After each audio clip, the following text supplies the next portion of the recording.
ሰላም። ሰሞኑን በሶሻል ሚዲያ በቲክቶክ ላይ ቫይራል የወጣ አንድ ቪዲዮ አለ። በዛ ቪዲዮ ዙሪያ ምንም አይነት ምላሽ ላለመስጠት ራሴን አቅቤ ቆይቻለሁ። ነገር ግን ከዛ ቪዲዮ ጋር በተያያዘ ያልተገቡ ፎቶዎች፣ ከዛም በተጨማሪ ደግሞ ያልተገቡ ምልልሶች እንዲሁም በቴሌግራሜ ከሚደርሰኝ ቴክስት በስልኬ ላይ እየደረሱ ካሉ ቴክስቶች የተነሳ ይህንን ቪዲዮ ለመስራት ተገድጃለሁ። በዚህ ቪዲዮ ዙሪያ አንድም ለባለ ታሪኳ፣ ሌላም ደግሞ ይህንን ታሪክ ይዛችሁ በሶሻል ሚዲያ ላይ እያዘዋወራችሁ ላላችሁ እና ያልተገባ ነገር እያደረጋችሁ ላላችሁ ሰዎች መልእክቴን ለማስተላለፍ ነው በዚህ ቪዲዮ የመጣሁት። በመካከላችን የነበረው ግንኙነት ከተቋረጠ ከ2 ዓመት ከ10 ወር በኋላ እንዲህ ያለ እጅግ ከእውነት የራቀ ስክሪፕትድ የሆነ ታሪክ ይዘሽ በመምጣትሽ እጅግ በጣም አዝኛለሁ። ይህ የፈጠራ ታሪክ ቢዝነስን ሰፖርት ከማድረግ ብቻ ነው ብዬ በማሰብ ነገሩን ደግሞ የበለጠ ለማካረር በማሰብ ጉዳዩን በእግዚአብሔር ፊት ትቼው የነበረ ቢሆንም ይህ ጉዳይ ግን ከዛ እየዘለለ አሁን ደግሞ የተለያዩ ፖድካስቶች ላይ እንዲሁም ደግሞ እዛው ቲክቶክ ፕላትፎርም ላይ እየቀጠለ ስለሆነ ምላሽ ለመስጠት ቪዲዮዎችን ለመስራት ተገድጃለሁ። በመካከላችን የነበረው ግንኙነት ከተቋረጠ በኋላ በተደጋጋሚ ሽማግሌ በመላክ እንዲሁም ጓደኞቼ እኔም ደጋግሜ በመገኘት ነገሮችን ለመፍታት ሞክረናል። ነገር ግን በጊዜው የነበረው ምላሽ ምንም መልስ ያለ መስጠት ነው። ከዛ ጋር በተያያዘ እኔም ለረጅም ጊዜ ከመሞከር በኋላ በነገሩ ተስፋ ቆርጬ ነገሮችን ሁሉ ትቼ የራሴን መንገድ ይዤ ቀጥያለሁ። እሷም ደግሞ አብረን እያለንም ከተለያየም በኋላም በጣም ብዙ የተለያዩ ቪዲዮዎችን በዚህ ሶሻል ሚዲያ ላይ ስትሞክር ቆይታለች። ከነዛም መሀል የምታራምደውን ኤክስትሪም ፌሚኒዝምን እሱን በተመለከተ ብዙ ቪዲዮዎችን ስትሰራ ነበረ። ከዛም ቀጥላ ቭሎጎችን ለመስራት ሞክራ ነበር። ከዛም ቀጥላ ከፀጉሯ ጋር በተያያዘ የተለያዩ ቪዲዮዎችን፣ ዌይት ሎስን በተመለከተ የተለያዩ ቪዲዮዎችን እንዲሁም ደግሞ ጌሚንግን ሁላ ጀምራ ለመስራትና ብዙ ፎሎወሮችን ለማፍራት ሞክራለች። ነገር ግን ይህ ነገር አልሳካ ስላላት ይህንን ሴንሲቲቭ የሆነ ኢሹ በማንሳትና እጅግ በጣም ከእውነት የራቀ ልቦለድ የሚመስል ታሪክ በመፍጠር ሰግጥ ፈምስ በሚለው ስትራቴጂ መሰረት እሷ ፌመስ ለመሆን እኔን መስዋዕት አድርጋ አቅርባለች። በዚህ ቪዲዮ ላይ እኔ እሷ እንዳደረገችው እሷ እንደዚህ ነች፣ አባቷ እንደዚህ ነው፣ እናቷ እንደዚህ ነች እያልኩኝ እሷንም ሆነ ቤተሰቦቿን ለማጠልጠል ሳይሆን ከነበሩ ነገሮች አንጻርና እሷም በቪዲዮ ካነሳቻቸው ነገሮች አንጻር በመነሳት ለእናንተም ሎጂካል የሆነ ጥያቄ ለመጠየቅ ነው የምፈልገው። ከነዛም መካከል አንዱ ምንድነው በጣም የተማረች ሴት፣ ቤተሰቦቿ በጣም ሰፖርቲቭ የሆኑ ሰው እንደሆነች ተናግራለች። ነገር ግን ቪዲዮቿ ላይ ስትናገር ከሰርጋችን በፊትም እጅግ በጣም ብዙ የሆኑ ግጭቶች በመካከላችን ነበረ። ይህ ሆኖ እያለ ቤተሰቦቿ ሰፖርት የሚያደርጓት ከሆነ እሷም ደግሞ እጅግ በጣም የተማረች ሴት፣ ነገሮችን ማስተዋል የምትችል ከሆነች እውነትም ደግሞ እንደዛው አይነት ሴት ነች እና እንደዛ አይነት ነገሮች ሲመጡባት ውሳኔዎችን ለመወሰን እንዴት ሳትችል ቀረች? የመጀመሪያው ጥያቄ ነው። ከዚሁ ጋር ደግሞ በተያያዘ እሷ ያነሳችው ሀሳብ ላይ በጣም በስፋት ሲዘዋወር የነበረው እንዴት ዲኮሩን ልትሰራ ቻለች የሚለውን ለመመለስ ያህል ነው።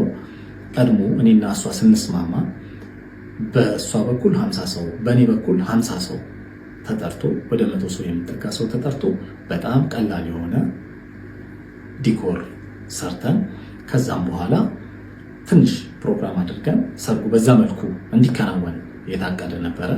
ነገር ግን ሰርጉ እየተቃረበ ሲሄድ በእሷ ቤተሰቦች ግፊት ሰርጉ ወደ ትልቅ እንዲያድግ ሆኗል።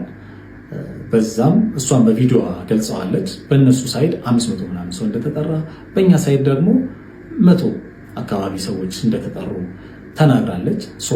ኤክስፔንሲቭ የሆኑ ቦታዎችንም አንደኛ እኔ አልመረጥኩም፣ የእሷ ቤተሰቦች ግፊት ነው። ምክንያቱም የሰርጉ ቦታ ትልቅ መሆን ነበረበት፣ የሚጠራው ሰውም እየበዛ ስለሄደ ማለት ነው። በመቀጠል ደግሞ ሌላው ደግሞ ዲኮሩን በአጠቃላይ ማኔጅ ታረግ የነበረችው እሷ ነች እና ዲኮሩ ሊሰራ ሰርጉ ሊሆን 3 ቀን አካባቢ ሲቀረን ዲኮሩን እሷ እንዳለችውም አባቷ እኔ ከፍዬ ላሰራ ብሎ ነበር።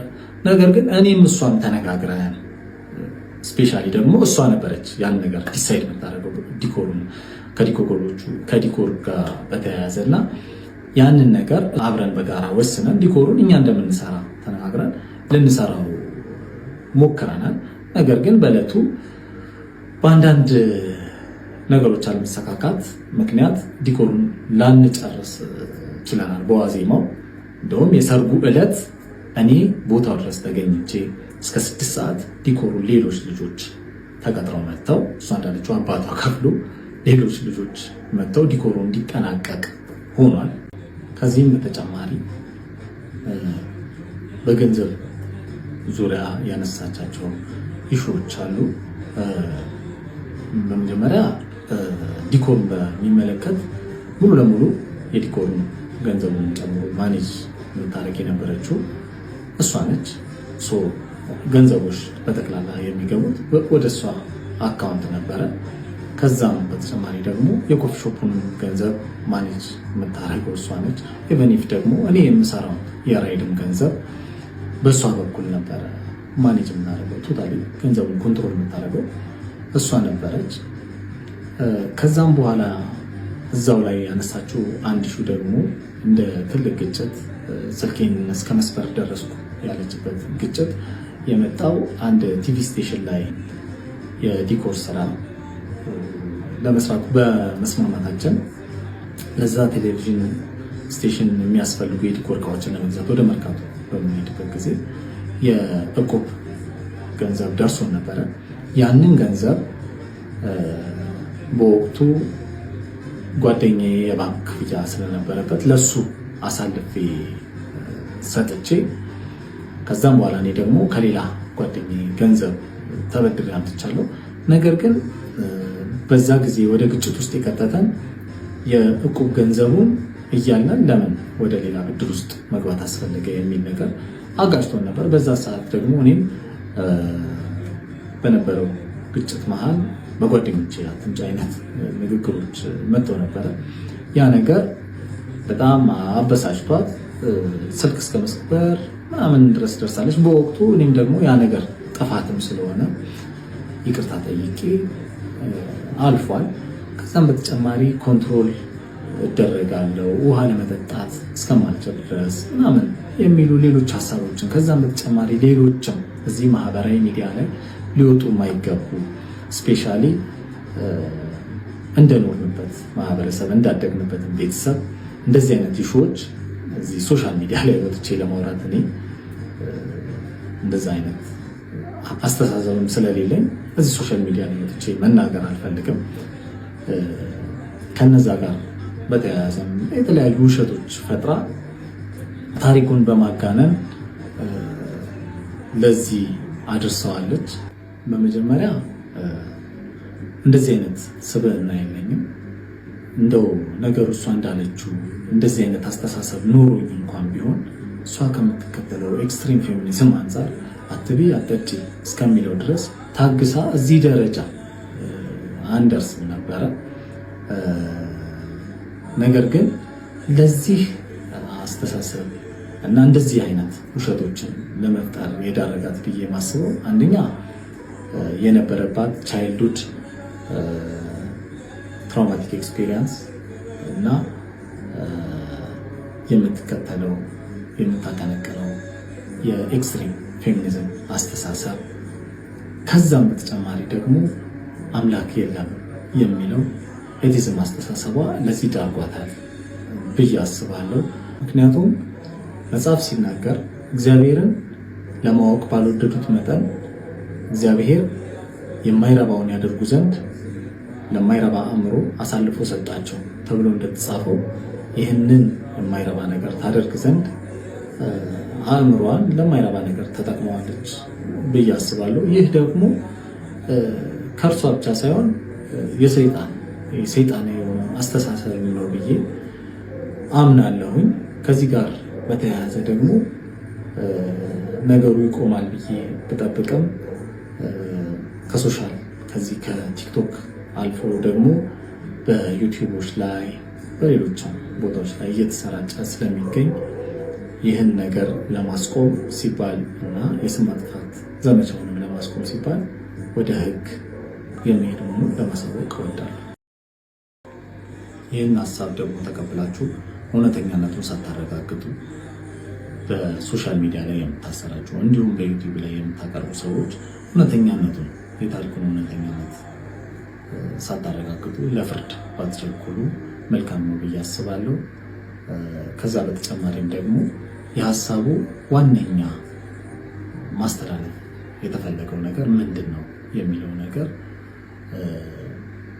ከማህበረሰብም አንጻር ምን አይነት ጠቀሜታ አለው የሚለውን ብታስተውሉት መልካም ነው ብዬ አስባለሁ። ምክንያቱም በዚህ ቪዲዮ ላይ ሴቶች ለራሳችሁ በቂ ናችሁ ከሚለው ሀሳብ በተጨማሪ የትዳርን አላስፈላጊነት የሚገልጽ ምክንያቱም ከምታራምደው የኤክስትሪም ፌሚኒዝም አስተሳሰብ አንጻርም እሱንም በሰዎች ውስጥ ማርን በመለወስ የማቅረብ አይነት ነገር ስለሆነ ያንን ነገር ቀድማችሁ ፈትሻችሁ ብታዩት መልካም ነው ብዬ አስባለሁ። እንደዚህ ባለ ሀሳብ ምን ያህል ትዳር ይፈርሳል የሚለውን ለእናንተ ጥያቄውን መተው ፈልጋለሁ። ሆኖ በመካከላችን ከተፈጠረው ልዩነት በኋላ እኔ ከወደቅኩበት ጌታ ኢየሱስ ክርስቶስ አንስቶኝ ታሪኬ ሙሉ ለሙሉ ቀይሮ ለክብሩ አቁሞኛል። መጽሐፍ ሲናገር ማንም በክርስቶስ ቢሆን አዲስ ፍጥረት ነው፣ አሮጌው ነገር አልፏል፣ እነሆ አዲስ ሆኗል ተብሎ በሁለተኛ ቆሮንቶስ 5:17 ላይ እንደተጻፈው እኔም አዲስ ፍጥረት ነኝ። ስለዚህ ከነዚህ ሐሰተኛ ቪዲዮዎች ጋር የተያያዘ ምንም አይነት ሀሳብ ከዚህ በኋላ የማልሰጥ መሆኑን ለመግለጽ እወዳለሁ። በመጨረሻም በተደጋጋሚ አድራሻዬን ስጠይቁ ለነበራችሁ አድራሻዬ የከበደ ሸክሜን ላራግፍ ከሄድኩበት ከመስቀሉ ስር መሆኑን ልገልጽላችሁ እወዳለሁ። እነሆ እናንተም ሸክም የከበዳችሁ ወደዚህ የፍቅር ጥግ ወደሆነ ወደ ክርስቶስ ኢየሱስ እንድትመጡ በጌታ ፍቅር ጥሪ ላቀርብላችሁ እወዳለሁ። አመሰግናለሁ።